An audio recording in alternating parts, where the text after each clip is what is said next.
आप देख रहे हैं न्यूज 24। आपके साथ में हूं मानक गुप्ता। जम्मू कश्मीर के डीडीसी यानी डिस्ट्रिक्ट डेवलपमेंट काउंसिल चुनाव की मतगणना जारी है। कड़ी सुरक्षा के बीच 280 सीटों पर काउंटिंग चल रही है। बैलेट पेपर से हुए इस चुनाव के परिणाम देर शाम तक फाइनल होने की उम्मीद है।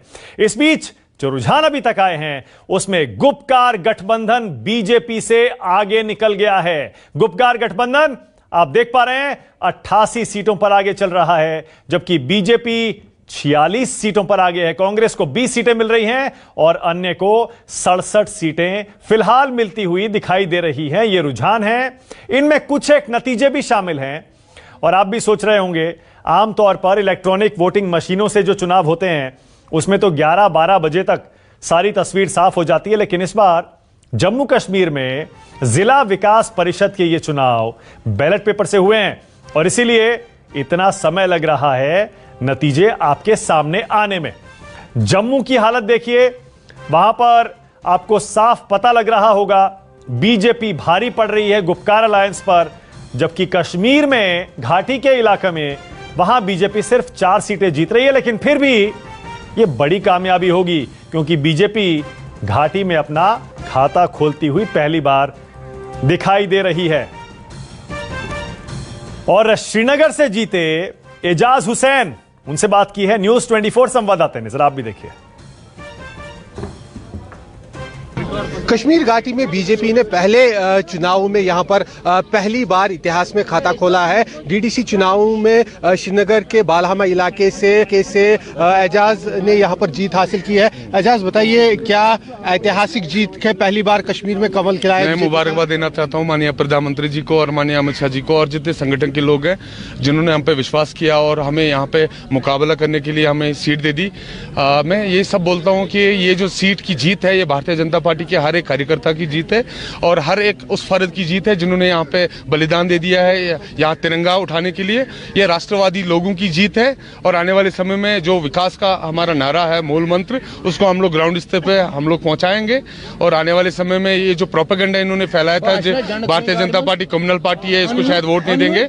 आज जब 64% वोटिंग हो गई और 50% से ज्यादा हम लोग जीत के आए तो उनको शायद जो उनकी नीतियां उनके ऊपर सोचना चाहिए। तो कितने वोटों से आपने जीत हासिल की? यहाँ टोटल 64% वोटिंग हुई थी और 50% से ज्यादा हमारे वोट्स पड़े हैं। और अभी आपका क्या संदेश है जो यहाँ पे लोग हैं, क्योंकि आप काफी सारी सीटों से लड़े, पहली आपकी जीत हुई है, कैसा महसूस हो रहा है? और क्या एक ही संदेश है कि कश्मीर को फिर से जन्नत बनाओ। कश्मीर में जो आतंकवाद फैल रहा है या जो आतंकवादी गतिविधियां हो रही है या जो प्रोपेगेंडा फैला रही है अलायंस, वो ना हो। हम लोग मिलके एक बार कश्मीर को जन्नत बनाएं ताकि कश्मीर जो टूरिज्म के लिए माना जाता था वो फिर से एक बार टूरिज्म का एक बड़ा हब बने। और जो राष्ट्रवादी लोग हैं जो कुछ प्रोपेगेंडा फैलाते थे कि शायद कश्मीर के सारे लोग आतंकवादी है, ये उनके लिए भी एक बहुत बड़ा संदेश है कि कश्मीर के सारे लोग आतंकवादी नहीं है, बल्कि कश्मीर में राष्ट्रवादी लोग हैं जो अपने देश का मान सम्मान करना जानते हैं। क्या आपको अंदाजा था कि बीजेपी यहाँ से जो है कमल खिलेगा श्रीनगर में, वो भी डल झील के पास? पूरा विश्वास था क्योंकि जिस प्रकार से हम लोग मेहनत कर रहे थे, जिस प्रकार से संगठन के लोग यहाँ पे लगे हुए थे, हमें पूरा विश्वास था कि यहाँ पे कमल इस बार। अभी क्या उम्मीद है? अभी क्योंकि नतीजे तो अभी पूरे नहीं आए हैं, क्या उम्मीद है और भी कमल खिलेंगे? बिल्कुल, मुझे उम्मीद है कि और भी कमल खिलने चाहिए ताकि इससे और हमारी मजबूती हो जाएगी। जी, हमसे बात करने के लिए शुक्रिया। तो देखा आपने, श्रीनगर में जीत गए बीजेपी के उम्मीदवार एजाज हुसैन। कह रहे हैं आज साबित हो गया बीजेपी सांप्रदायिक पार्टी नहीं है और यह भी साबित हो गया कि कश्मीर के लोग देशद्रोही नहीं है। आज जम्मू कश्मीर के डीडीसी चुनाव के इन रुझानों पर, नतीजों पर बातचीत करने के लिए मेरे साथ बीजेपी की तरफ से पार्टी के प्रवक्ता ब्रिगेडियर अनिल गुप्ता जुड़ गए हैं। आपको दिखाई दे रहे हैं अनिल जी। इफ्तिखार मिसगर हैं, पॉलिटिकल एनालिस्ट हैं, उनको भी आप देख पा रहे हैं। और इनामुल नबी भी हैं, पॉलिटिकल एनालिस्ट हैं। अक्सर न्यूज 24 पर आप उनको देखते आए हैं। और मेरे सहयोगी आसिफ सुहाब भी सीधे श्रीनगर से लाइव जुड़ गए हैं। सबसे पहले आसिफ के पास ही ले चलूंगा। आसिफ, आपके पीछे डल झील दिखाई दे रही है।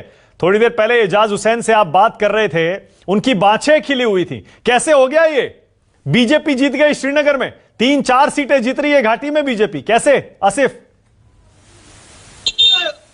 देखिए, जो बीजेपी ने एग्रेसिव कैंपेन यहाँ पर पूरे कश्मीर घाटी में की, 1 महीने तक उनके राष्ट्रीय प्रवक्ता सीनियर नेता शहरवाज हुसैन यहाँ पर बने रहे और उसके बाद अलग अलग इलाकों में जाना और स्टार कैंपेनर्स चाहे इमरान ठाकुर हो, जितेंद्र सिंह हो, उनके दूसरे मुख्तार अब्बास नकवी हो, बड़े बड़े नेता इन्होंने यहाँ पर पूरी ताकत बीजेपी ने जो कि कश्मीर घाटी में पर्टिकुलरली जम्मू में शायद भरोसा था कि हम क्या करेंगे प्रदर्शन, जम्मू उनका गढ़ पहले से ही माना जाता है बीजेपी का, लेकिन कश्मीर घाटी में उन्होंने पूरी अपनी जान जो थी इन चुनावों में, और जिस प्रकार से AGD गुपकार अलायंस यहाँ पर लोगों से 370 के समर्थन में वोट मांग रहे थे, तो वही बीजेपी ने को ना छूते हुए केवल यहाँ पर विकास और इस तरह की बातें की, डेवलपमेंट की बातें की, ग्रास रूट लेवल पर डेमोक्रेसी को मजबूत करने की बात की, तो शायद कहीं न कहीं वो परिणाम उनको आज यहाँ पर मिला कि कश्मीर घाटी में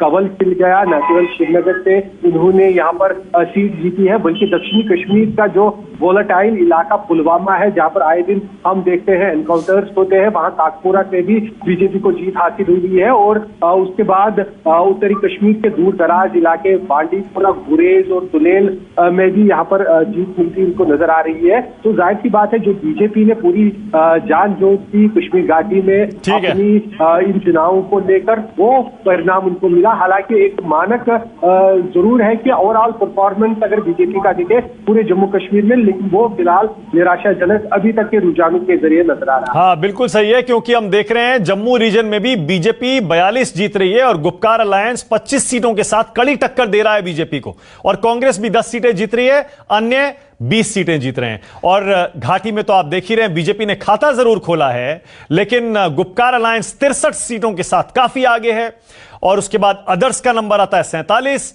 और फिर कांग्रेस 10 सीटें। ब्रिगेडियर अनिल गुप्ता, अनिल जी, आपने कश्मीर घाटी में तो खाता खोल लिया, चलिए मान लिया, लेकिन ओवरऑल जम्मू कश्मीर मिलाकर देखें तो आपकी पार्टी का प्रदर्शन इन डीडीसी चुनाव में बहुत बढ़िया नहीं है। संदेश क्या निकल रहा है इस चुनाव से? पवन जी, ऐसा नहीं है। अगर आप ध्यानपूर्वक देखेंगे तो ये हुआ क्या है, ये सब इकट्ठे हो गए भारतीय जनता पार्टी को हराने के लिए। इलेक्शंस के पहले तो ये कह रहे थे कि हम भारतीय जनता पार्टी का सुपड़ा साफ कर देंगे, हम सब इकट्ठे हो गए हैं। कांग्रेस जो कभी कहती कि हम उनके साथ नहीं है, कभी कहते उनके साथ हैं, आज शरेआम कह रहे हैं कि हम अलायंस के साथ हैं। तो कहने का मतलब यह है कि जो आपने यहां पे लिखा है बीजेपी प्लस नहीं है, बीजेपी सिर्फ बीजेपी थी, और बाकी सारी पार्टियां जम्मू कश्मीर की बीजेपी के खिलाफ लड़ रही थी। उसके बावजूद हमने अभी तक 42 में लीड है। अभी ये पूरे आप देखेंगे कि 140 नहीं है टोटल, 140 टोटल अगर होगा तो हमारी लीड जो है तकरीबन 60 तक पहुंचेगी। ठीक है। और जो आप ये भी देखेंगे कि जितनी भी हमारे असेंबली कॉन्स्टिट्यूंसीज थी जहां पे हमारे एमएलए जीते थे, और जहां जहां पर अभी इलेक्शंस हुए थे इन डीडीसीज के, वो हमने अपनी सीटें कायम रखी हैं, बरकरार रखी हैं। तो कोई हमारा जो आप अल्टीमेट या वोट शेयर भी देखेंगे, ठीक है, कश्मीर के अंदर देखिए हमने शुरुआत किया जहां पर कि कहते थे कि बीजेपी कभी आ ही नहीं सकती। इतनी ज्यादा इन्होंने पोलराइजेशन कर दी थी, इतनी ज्यादा कम्युनलाइजेशन कर दी थी कि क्या क्या इन्होंने कहा बीजेपी के खिलाफ, क्या क्या लोगों के कान भरे। उसके बावजूद भी बीजेपी ने 4 सीटें जीत ली हैं। काफी इंडिपेंडेंट भी जो है वो खड़े हुए हैं, जिनको हमने सपोर्ट किया था। ठीक है, okay, all right. Brigadier Anil Gupta हैं, बीजेपी के प्रवक्ता, कह रहे हैं आप देखिएगा अभी 221 सीटों के रुझान आए हैं, 280 के 280 रुझान जब आ जाएंगे हम 60 का आंकड़ा छुएंगे, लेकिन फिर भी 280 में से 60 का आंकड़ा कोई बहुत अच्छा प्रदर्शन बीजेपी के लिए नहीं माना जाना चाहिए। वो अलग बात है कि कश्मीर में 4 सीटें पवन नहीं सर, ब्रिगेडियर साहब मेरा नाम है मानक गुप्ता। हाँ बोलिए। सॉरी हाँ बोलिए। मानक जी, आपको यह देखना पड़ेगा कि ये नंबर गेम नहीं है, ये है 14x10। कश्मीर में 14x10, जम्मू में 14x10। 10 डिस्ट्रिक्ट्स के अंदर डिस्ट्रिक्ट काउंसिल्स कौन बनाता है, कितनी कौन सी पार्टी किस डिस्ट्रिक्ट में काउंसिल बनाती है, और किसका चेयरमैन बनता है, ये इस इलेक्शन का जो है वो दन मापक होना चाहिए जी ना। बिल्कुल ठीक है। और आप देखेंगे अगर आप देखें कि ऐसा हुआ है तो भारतीय जनता पार्टी जम्मू रीजन में सबसे आगे होगी। कश्मीर में जैसे आपको हमने बताया हमने शुरुआत कर दी। ठीक है, ओके, बहुत बढ़िया। मुनीर भी है मेरे सहयोगी, बारामूला से मेरे साथ जुड़े हुए हैं। मुनीर सुन पा रहे हैं? मुनीर जरा बताइए बारामूला में क्या अपडेट है? वहां प्रदर्शन बीजेपी का कैसा है, बाकी पार्टियों का क्या कहना है इन चुनाव के बाद? जो बारामूला का इलाका है, यहाँ पे जो बीजेपी है वो काफी कमजोर दिखाई दे रही है, लेकिन वोट शेयर उनको भी मिला है। जो पीएचडी है वो आगे दिख रही है, और कहीं कहीं सीटों पे जो कांग्रेस है वो भी आगे दिख रही है। हाँ, इस बार बारामूला में क्या इश्यूज रहे, किन मुद्दों पर चुनाव लड़ा गया था मुनीर? जी, जो हमने लोगों से बात की, जो पोलिंग हुई उनके दौरान जो हमने लोगों से बात की, सभी यही कह रहे थे, जो हमारे बेसिक मुद्दे हैं, बिजली, पानी, सड़क और रोजगार के मुद्दे हैं, हाँ। ज्यादातर वो तो उसी के लिए मिले, दिए गए। हाँ। और जो पीएचडी है उन्होंने अपनी जो कैंपेन की वो 370 के आसपास रखी, और जो बीजेपी थी उन्होंने डेवलपमेंट की बात की। हाँ, ठीक है, बहुत बढ़िया, ओके, ठीक है। इनामुल नबी सुन पा रहे हैं मुझे? इनामुल नबी,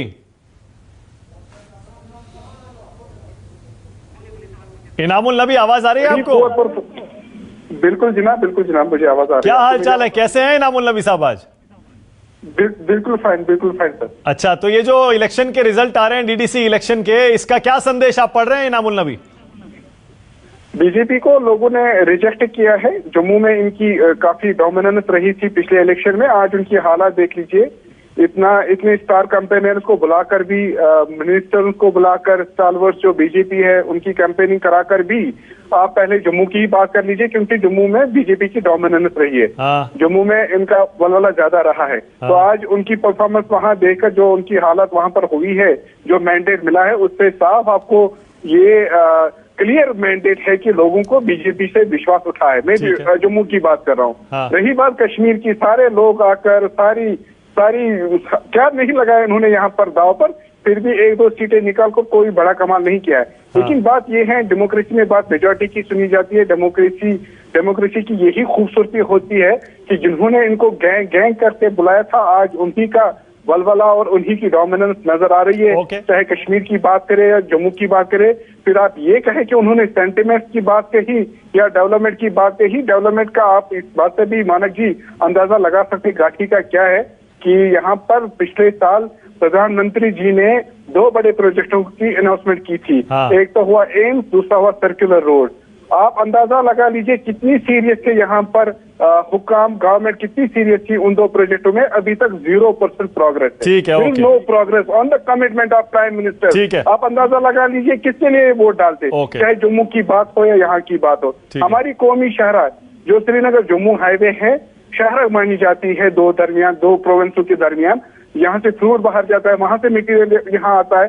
तो वो अक्सर जो 370 से पहले हालत थी वही आज भी है। एयर फेयर देख लीजिए, आपको दुबई की टिकट दिल्ली से सस्ती मिलेगी, लेकिन कश्मीर की उससे दुगना मिलेगी। आप किस विकास की बात कर रहे हैं? और उस विकास, जो उन्होंने विकास का खोखला नारा दिया था, उसका भरपूर जवाब आज कश्मीरी लोग, जम्मू कश्मीर के अवाम ने आज दे दिया।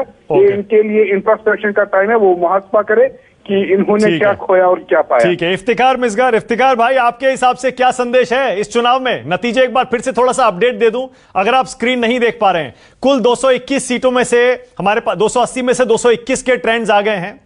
90 पर गुपकार अलायंस आगे है, 90। बीजेपी 44 पर आगे है, कांग्रेस 20 पर है और अदर 67।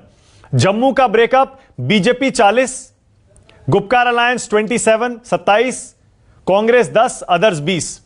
और कश्मीर का breakup, Gupkar alliance 63, BJP 4, Congress 10, others 47। बोलिए इफ्तिकार भाई, बोलिए। देखिए, जहां तक नंबर्स का ताल्लुक है, तो जैसे इनाम साहब ने बोला, नंबर की रचना अगर यहाँ पे देखी जाए तो नंबर गेम में बीजेपी बहुत पीछे चल रही है when it comes to Jammu में, जहां पे इनको भारी अक्सरियत में पहले भी सीटें थी। हुकूमत भी इनकी जम्मू से ही बनी, जम्मू कश्मीर में जब इन्होंने हुकूमत करी थी। और जम्मू में ही नहीं, पूरे जम्मू कश्मीर में इन्होंने बड़ी कैंपेनिंग करी। लेकिन हम एक पार्टी के जैसे यहाँ पे लोग बोलते हैं कि बीजेपी ने जीता और नेशनलिस्ट ने जीता और बाकी पार्टियों को नेशनलिस्ट नहीं समझ रहे, हम ऐसे बात नहीं रखेंगे, ना हम किसी के जीत हार पे खुशी मनाएंगे। हम इतना कहना चाहेंगे आपको कि बड़ा खुशी का मकाम है कि लोगों ने बड़े बढ़ चढ़ के पार्टिसिपेट किया इलेक्शन में। और आपको ये भी सोचना चाहिए कि लोगों ने डेवलपमेंट के लिए पार्टिसिपेट नहीं किया। आपको ये रेफरेंडम समझना चाहिए कि लोगों को अगर डेवलपमेंट के लिए वोट करना था तो वो बीजेपी को वोट करती, क्योंकि बीजेपी सरकार में है। लोगों ने नहीं, ये कैसा आपने एनालिसिस कर दिया? एक सेकंड रुकेगा। ये आपने कैसा एनालिसिस कर दिया कि अगर विकास पर वोट डालते लोग तो बीजेपी को डालते? ये कैसा एनालिसिस हो गया? इसका मतलब बाकी पार्टियां डेवलपमेंट नहीं करती हैं क्या? बाकी पार्टियां डेवलपमेंट में यकीन ही नहीं करती हैं क्या? उस पर एजेंडा ही नहीं बनाती हैं, उस पर वोट ही नहीं मांगती हैं क्या? देखिए, आप मुझे बताएं, आज की डेट में अगर डेवलपमेंट हो सकती है तो वो सरकार से हो सकती है ना, जो रूलिंग सरकार होगी। रूलिंग सरकार तो सेंटर में भारतीय जनता पार्टी में है, स्टेट में जो एलजी है वो भी भारतीय जनता पार्टी के ही दूत है। नहीं, लेकिन आपको भी पता है जम्मू कश्मीर में भी सारी की सारी पार्टियां रूल कर चुकी हैं, गवर्नमेंट चला चुकी हैं, चाहे नेशनल कॉन्फ्रेंस हो, पीडीपी हो, कांग्रेस हो, बीजेपी हो। यानी कि विकास का, डेवलपमेंट करने का दावा हर पार्टी करती है। और डीडीसी चुनाव में आपको भी पता है इफ्तिकार भाई, सारी पार्टियों ने कहा हम डेवलपमेंट करेंगे, यानी डेवलपमेंट को इशू सबने बनाया था। पीएचडी ने कोई डेवलपमेंट। अच्छा ठीक है, चलिए ओके, मैंने आपकी बात मान ली। अगर गुपकार अलायंस ने सिर्फ 370 को मुद्दा बनाया था तो फिर तो टाइम फिस हो गया ना। गुपकार अलायंस को कितनी सीटें मिल रही हैं आप खुद ही देख लीजिए, 63 और 27। अरे आप ऐड कर लीजिए ना। देखिए, अच्छा एक सेकेंड, मैं सुनिए तो सही, मेरी बात सुनिए। People's alliance for Gupkar declaration, Gupkar alliance ने 63 और 27 90 सीटें जीती हैं 221 में से, 221 में से 90, 370 पे 221 में से 90 सीट्स पर आप जीत रहे हैं। इसका मतलब क्या हुआ? 370 के मुद्दे को कितने लोगों ने रिजेक्ट किया, ये भी तो देखिए। देखिए आप अभी तो क्लोज नहीं हुआ है। शाम तक करीबन 110-120 के करीब पार हो जाएगी पीएचडी, और भारतीय जनता पार्टी का मुश्किल है 60 के आंकड़े भी क्रॉस करना। तो मेरा कहने का यही अरे लेकिन वो अभी आपने ब्रिगेडियर अनिल गुप्ता को सुना, वो कह रहे हैं जम्मू, बताइए, कश्मीर घाटी में 4 सीटें जीत रहे हैं वो पहली बार, 4 सीटें कश्मीर में, जहां आप कहते थे कि उनका खाता कभी नहीं खुलेगा। बताइए, श्रीनगर में नहीं, अच्छी बात है, नहीं अच्छी बात है, हमें वेलकम करना चाहिए अगर भारतीय जनता पार्टी ने आज वोट शेयर भी यहां पे लिया। लेकिन जहां तक जीत की बात है तो ये भी देख लीजिए आप, उन्होंने सीटें कहां पे जीती, वहीं पे जीती जहां पे वोट पॉल परसेंटेज कम रहा, जहां पे लोग बारी अक्सरियत में निकले। अरे ऐसे मत बोलिए ना, एक सेकंड इफ्तिकार भाई, एक सेकंड, आप तो इतने सीनियर आदमी हैं, सुनिए ना, इतने सीनियर आदमी हैं आप। मैं आपसे ऐसी उम्मीद नहीं करता कि जहां पर बीजेपी जीती है वहां पर जिन लोगों ने बीजेपी के लिए वोट दिया है आप उनकी इस तरह से इंसल्ट करें, प्लीज। ये मैंडेट होता है, this is peoples mandate, please respect it. जहां जहां पीपल्स अलायंस जीत रहा है वहां हम उसका रिस्पेक्ट कर रहे हैं। हम ये कह रहे हैं चलिए ठीक है, क्योंकि ये डेमोक्रेटिक प्रोसेस है, उसमें पीपल्स अलायंस जीता है तो जीता है। इसी तरह जहां बीजेपी जीती है तो जीती है, एक्सेप्ट करना चाहिए आपको उसे। कि आप सेलिब्रेशन मूड में हैं। नहीं, देखिए, नहीं, कोई सेलिब्रेशन नहीं है। देखिए, मेरा सेलिब्रेशन या पूरे हिंदुस्तान का सेलिब्रेशन आज बस इतना है कि democratic process, main stream democratic process के तहत जम्मू कश्मीर में डीडीसी चुनाव हुए, और वहां पर देखिए 280 सीटों पर 8 फेज में चुनाव हुए, 50 से लेकर 60% तक वोट पड़े, सबने पीसफुल तरीके से चुनाव लड़ा, लोगों ने पीसफुल तरीके से वोट दिया, आज उसका रिजल्ट आ रहा है। उसके लिए यह है सेलिब्रेशन की वजह।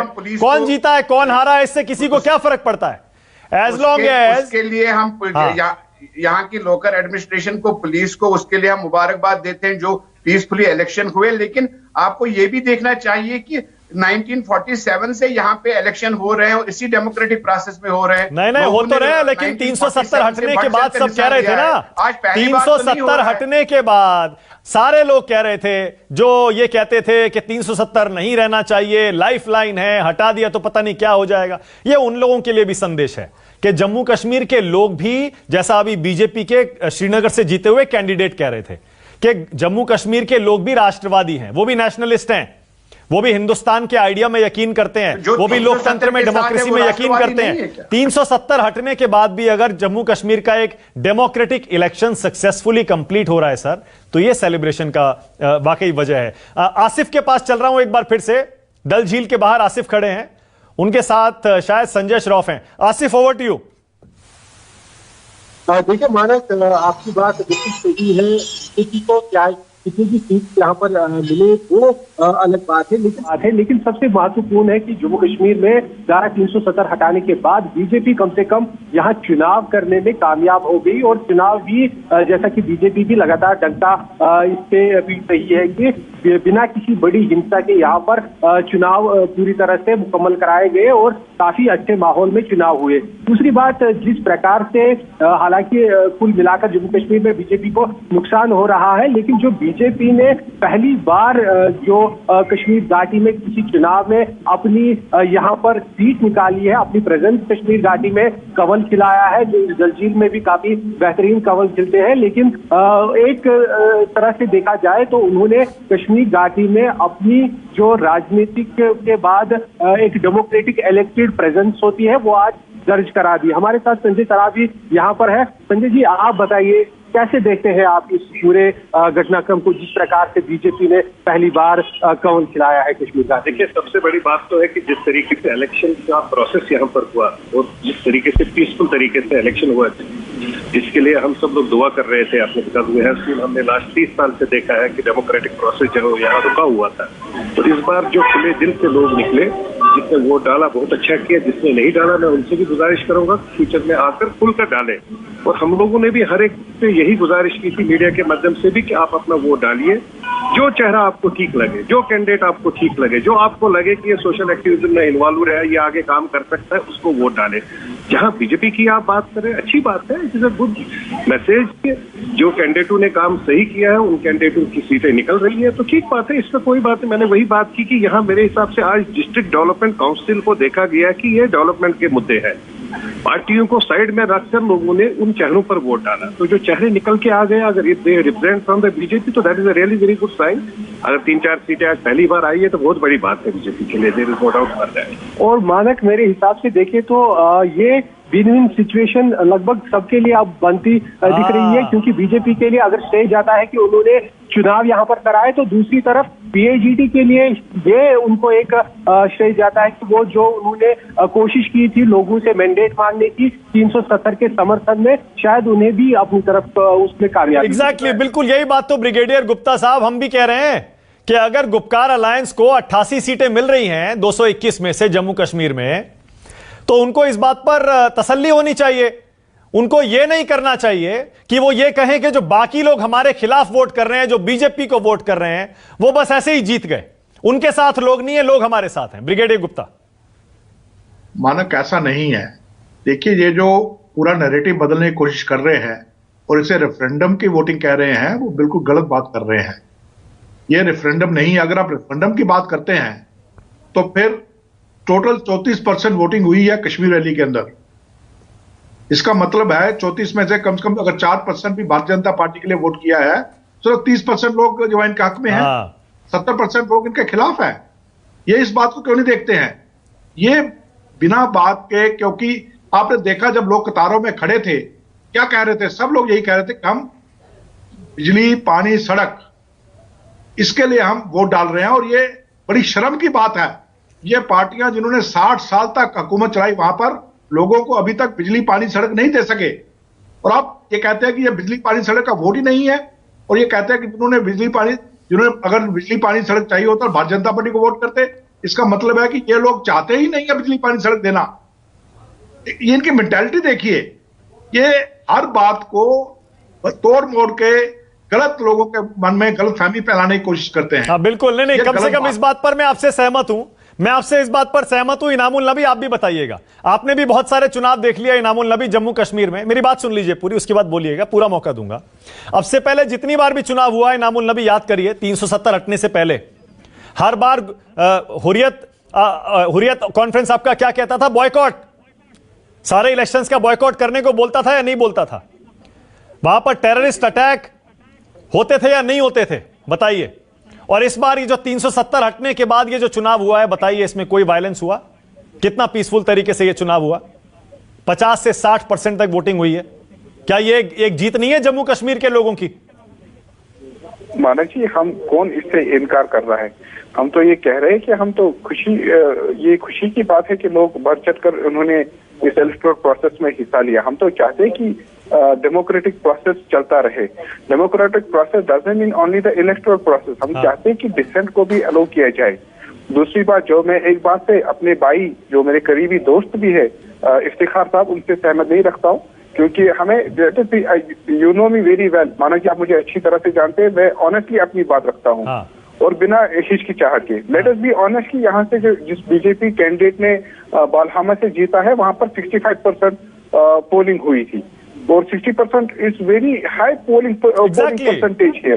तो उस चीज के लिए वी कैनॉट, हम पब्लिक का मैंडेट को इग्नोर नहीं कर सकते। Let us be honest. Kakpora, जिस तरह आसिफ साहब ने अभी बताया, आसिफ साहब ने बताया, आपके ब्यूरो हेड ने बताया कि काकपुरा में बीजेपी की जीत हुई है। काफी गर्मा गर्म कॉन्फ्लिक्ट के हिसाब से काफी हॉट एरिया माना जाता है, लेकिन वहां से बीजेपी की सीट निकली है। आप कुछ भी कहें, डेमोक्रेसी की तो खूबसूरती यही है। और खुशी की बात यह है कि इन सब में हम सब में एजाज आता है जो संजय सराफ जी आपके इस प्रोग्राम में शामिल हैं। मैंने इनकी 2-3 प्रोग्राम देख लिए कुपवारा में। इन्होंने अगर कहीं बात की, उन्होंने ये बात सही है, इन्होंने कहा जो भी आपको अच्छा कैंडिडेट लगे, लेकिन निकले वोट डाल दीजिए, अपने कैंडिडेट को वोट डाल दीजिए। इन्होंने कहीं ये कोट नहीं किया कि आप मेरे कैंडिडेट को डाल दीजिए, गए थे अपनी कंपेनी के लिए, लेकिन ये कहा कि डेमोक्रेटिक इंस्टीट्यूशंस पर भरोसा करके आप जो भी कोई आपको अच्छा लगे उसको वोट करे। उसके लिए ये भी मुबारकबाद के मुस्तहिक है। डेवलपमेंट के लिए वोट पड़ा है, डेवलपमेंट के लिए ही हम चाहते हैं। हमें पूरी उम्मीद है आज यहाँ के जो अदर्स का भी अच्छा तादाद है 67। इन 67 कैंडिडेट्स के भी एक मैसेज है कि इन्होंने यहाँ पर रीजनल पार्टीज को रिजेक्ट किया है, इन्होंने नेशनल पार्टीज को रिजेक्ट किया है। तो ये आप वो बीजेपी से ज्यादा तादाद जो है वो 67 है, वो इंडिपेंडेंट कैंडिडेट है। आप उनकी भी बात सुन लीजिए। बिल्कुल सही कह रहे हैं, बिल्कुल सही कह रहे हैं इनामुल नबी। मैं आपसे बिल्कुल एग्री करता हूँ, इस पे सहमत हूँ मैं आपसे।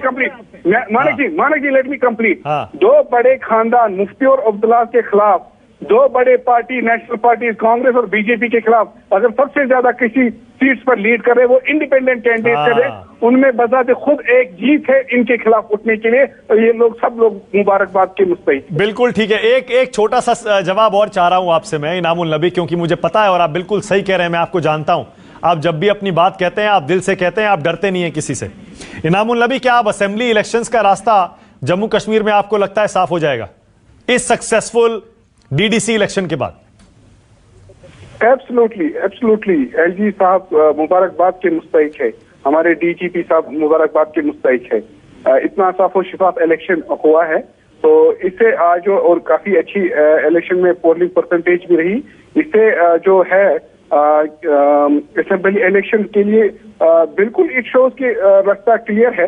तो मुझे लगता है कि जल्द से जल्द एक डेमोक्रेटिक हुकूमत होनी चाहिए।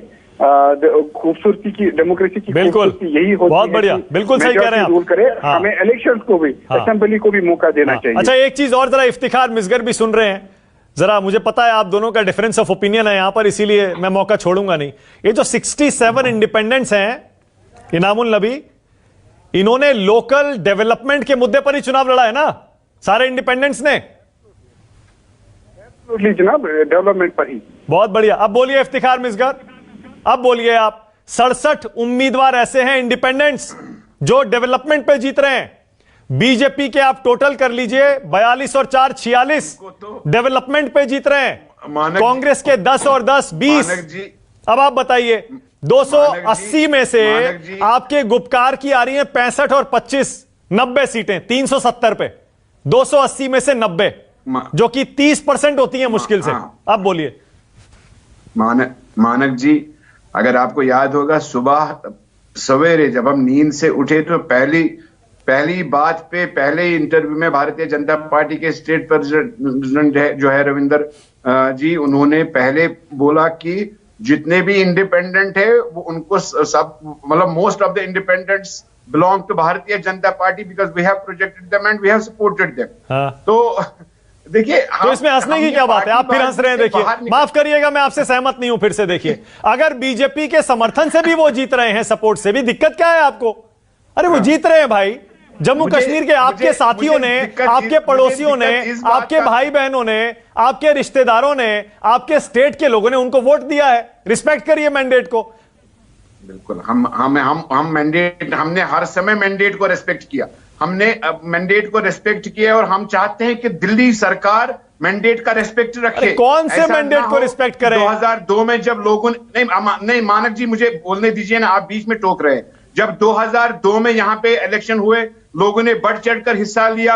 उसके बाद जम्मू कश्मीर में क्या हालत हुई जब वो मैंडेट की कदर नहीं रखी गई। अरे पीछे मत जाइए, आप 2020 में आइए। 2020 के डीडीसी इलेक्शन पे बोलिए। 2020, वही मैं बोल रहा हूं, 2020 में जम्मू कश्मीर के इस मैंडेट की कदर होनी चाहिए दिल्ली सरकार को, ना कि किसी पर्टिकुलर पॉलिटिकल पार्टी को। जो भी दिल्ली सरकार इस नेशन के लिए, इस मुल्क के लिए सरकार बनी है, उस मुल्क के एक हिस्सा जम्मू कश्मीर के लिए, उस सरकार को जम्मू कश्मीर के सेंटिमेंट्स को बड़े सीरियसली लेके जम्मू कश्मीर के लोगों की हित की बात को आगे ले जाना है। डेवलपमेंट के साथ साथ जो हमारा सेंटिमेंटल मुद्दा सरकार से जिस बात पे हम बारहा रुजू हुए हैं। अरे इफ्तिखार भाई एक सेकंड, इफ्तिखार भाई एक सेकंड। अच्छा, आप हमारी बात सुनिए, मैं एक लाइन बोलूंगा बस, सिर्फ एक लाइन। हाँ, उसके बाद इनामुल नबी आ रहा हूं, एक लाइन बोलूंगा बस। इफ्तिखार मिसगर, आपने कहा डेवलपमेंट के साथ साथ अगर मैंडेट को रिस्पेक्ट करना है तो दिल्ली की सरकार को यह भी देखना चाहिए 370 पर क्या संदेश है। क्या संदेश है 370 पर? 25 जम्मू में और 63 घाटी में, टोटल 90 हो रहा है। मैं कह रहा हूं 30% लोग अगर 370 पे वोट दे भी रहे हैं, इफ्तिखार मिसगर 30%, तो बाकी 70% को आप चाहते हैं इग्नोर कर दिया जाए और 30% की बात सुनी जाए। कैसी बात कर रहे हैं आप? इनामुल नबी बोलिए। इनामुल नबी जी, अभी इफ्तिखार साहब ने ये कहा कि बीजेपी के ये जो स्टेट प्रेसिडेंट है, उन्होंने ये कहा कि इंडिपेंडेंट कैंडिडेट हमारे हैं। मैंने उनकी बाइट तो नहीं सुनी। अगर उन्होंने ऐसा कहा है कि मैं उसकी पूरी पुरजोर अल्फाज में निंदा करता हूं। हाँ। आप किसी की मैंडेट को इस तरह ओवरऑल नहीं कर सकते हैं। हाँ। क्या वो फिर ये तस्लीम करते हैं कि बीजेपी नाम पर लोगों ने उनको रिजेक्ट किया है और उनको ये खदशा था कि उनको बीजेपी के नाम पर लोग रिजेक्ट करके उनको इंडिपेंडेंट कैंडिडेट उतारने पड़े? मुझे पूरी उम्मीद है कि ब्रिगेडियर अनिल गुप्ता साहब इस प्रोग्राम में है, बीजेपी के स्पोक्स पर्सन है, वो इस बात को क्लियर करें। बिल्कुल सही है। फिर आपको ये खदशा था कि आपके नाम पर यहाँ पर लोग जम्मू कश्मीर में लोग आपको रिजेक्ट अच्छा, एक सेकंड, ओके इनामुल नबी, इनामुल नबी बहुत बढ़िया पॉइंट उठाया है आपने, बहुत बढ़िया पॉइंट उठाया है। ब्रिगेडियर गुप्ता उसका जवाब देंगे, लेकिन उससे पहले मैं आपको छोटा सा जवाब दे दूं आपके इस शक का, आपके इस सवाल का। ये जम्मू कश्मीर के चुनाव हैं। आपने हिंदुस्तान के हर एक सूबे में जब जब असेंबली इलेक्शन होते हैं या फिर केंद्र के, सेंटर के जब इलेक्शन होते हैं, आपने अक्सर देखा होगा बहुत सारे इंडिपेंडेंट्स को बड़ी पार्टी, नेशनल पार्टी या रीजनल पार्टी सपोर्ट करती हैं। ये कोई नई टेक्निक, नई ट्रिक नहीं है, ये बहुत पुरानी इलेक्शन की ट्रिक होती है। बीजेपी के प्रवक्ता नहीं बनी है आप। जम्मू कश्मीर को बाकी अन्य राज्य ये रियासतों से कंपेयर नहीं कर सकते। नहीं, अच्छा ठीक है, चलिए ब्रिगेडियर गुप्ता जवाब दीजिए। ओके ठीक है, ठीक है, ओके ब्रिगेडियर जो गुप्ता जवाब दीजिए। पंजाब के मुद्दे पर बिल्कुल ऐसा नहीं है। देखिए, ऐसा है कि जब 140 सीटों के ऊपर कैंडिडेट खड़े करने थे और हम 80 के ऊपर अपने सिंबल के साथ सिर्फ खड़े कर सके, बाकी 60 जगह पे हमने इंडिपेंडेंट्स को सपोर्ट किया। उसमें क्या है, हम शुरू से कह रहे हैं कि हमने 80 जगह 80 कॉन्स्टिट्यूएंसीज में अपने सिंबल पर खड़ा किया है। 60 जो है हमारे सपोर्ट इंडिपेंडेंट। नहीं, तो फिर उनको अपना इलेक्शन सिंबल क्यों नहीं दिया आपने? वो इंडिपेंडेंट है, हमें लगा कि वो हमें तो विनेबल कैंडिडेट देखना है। इंडिपेंडेंट कैंडिडेट था वहां पे। नहीं, तो इसका मतलब आपको डर था ना कि जैसे ही उनके साथ कमल का निशान जुड़ जाएगा वो इंडिपेंडेंट हार जाएगा। ये बात नहीं है। ये बात इन्होंने क्या किया है, ये इकट्ठे क्यों हुए हैं? इनका वोट परसेंटेज देखिए क्या था, 18%, 19%, 20%, तभी तो इकट्ठे हुए हैं। नहीं, वो ठीक है, वो ठीक है, लेकिन जो इनामुल नबी कह रहे हैं उनकी बात में दम है। वो कह रहे हैं अगर आपको अपने ऊपर इतना ही भरोसा था कि बीजेपी जीत लेगी कश्मीर में और जम्मू में सारी सीटें, तो कमल पे लड़ाते। जीतने के लिए लड़ा जाता है, इलेक्शन जीतने के लिए लड़ा जाता है। मानक, मुझे आपसे क्षमा चाहिए क्योंकि मुझे अगले प्रोग्राम में आना है। Hope you excuse me. नहीं, ठीक है, चलिए, okay, thank you so much. लेकिन इनामुल नबी सुन लिया ना आपने, ये तो इलेक्शन की एक ट्रिक होती है। आपको कैसे भी करके ये ट्रिक नहीं उम्मीदवार है। जिताने ये होते ट्रिक नहीं है हैं जो जनाब। इलेक्शन के बाद, ये रिजल्ट ट्रिक के नहीं बाद है। आपको सपोर्ट जहाँ करें। पे इंडिपेंडेंट जहाँ 67 जगह पर इंडिपेंडेंट कैंडिडेट आगे है, उसका यही मतलब है कि उसने कंवल के मैंडेट को पीछे धकेल दिया है। हाँ। वहाँ लोगों ने कंवल को पीछे धकेल दिया है। हाँ। लेट अस एक्सेप्ट इट, यही तो जमहूरियत की खूबसूरती ओके, है। बिल्कुल सही है, मैं आपसे इलेक्शन सहमत की बात हूं, करता मैं हूं। सहमत हूं आपसे। आसिफ, जरा वहाँ संजय PhD श्रॉफ से पूछिए, ये जरूरत बीजेपी को क्यों आन पड़ी कि इतने सारे इंडिपेंडेंट्स को उन्होंने चुनाव लड़वाया और अपना उम्मीदवार नहीं उतारा? संजय जी, स्टूडियो से यही सवाल पूछ रहे हैं कि जो अब सवाल उठ रहे हैं कि बीजेपी ने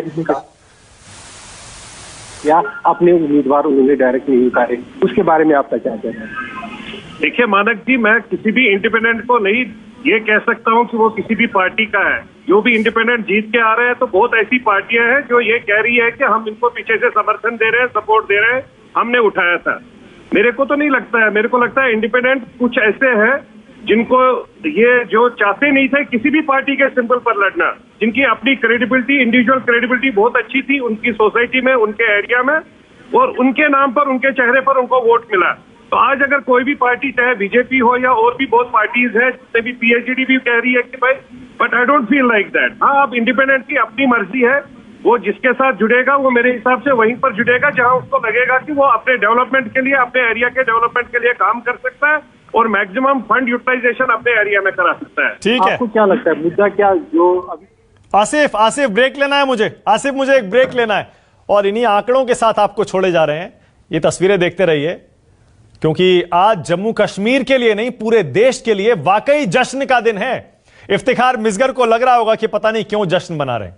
पूरे हिंदुस्तान में आज जश्न का माहौल है। इफ्तिखार मिसगर, जिसको मिर्ची लगे तो लगे, क्योंकि देखिए जम्मू कश्मीर के लोगों ने खुद अपना मैंडेट दिया है अपनी मर्जी से, और पहली बार बंदूकों के साए में चुनाव नहीं हो रहा है। फौरन लौट रहे हैं न्यूज़ 24 पर।